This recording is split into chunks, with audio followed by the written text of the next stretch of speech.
2018 সালের নির্বাচনের আগে তৎকালীন সরকারের সাথে যখন বিএনপি প্রতিনিধি দল আলোচনায় যাবে তার অন্যতম শর্ত হলো বেগম খালেদা জিয়ার মুক্তি।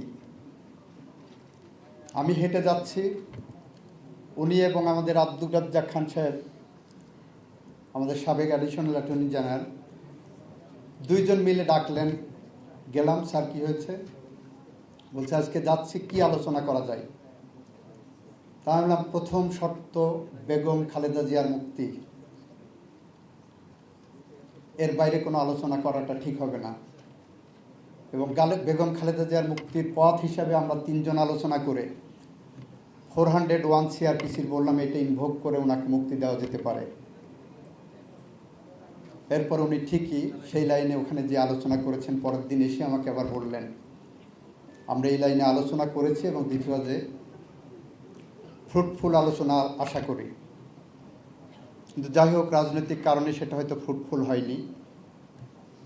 ওনার সাথে কথা বলতে গেলেই সব কথা অসমাপ্ত থাকতো। মাঝে মাঝে মনে হতো সব কথা বলা হলো, বাকি রয়ে গেল শুধু বলিতে বলিতে। সময় পেরিয়ে যেত। জমিরুদ্দিন সরকারের মাহাত্ম্য ছিল উনি ওনার চেয়ে বয়সে বড়দের সাথে যেমন মিশতে পারতেন, ওনার সমবয়সীর সাথে মিশতে পারতেন, তারপরের জেনারেশনের সাথে মিশতে পারতেন, তার উপরের জেনারেশনের সাথে মিশতে পারতেন। যত জেনারেশনও আসুক না কেন, জমিরুদ্দিন সরকারের সাথে আলাপ করে কেউ কখনো ক্লান্ত হতেন না।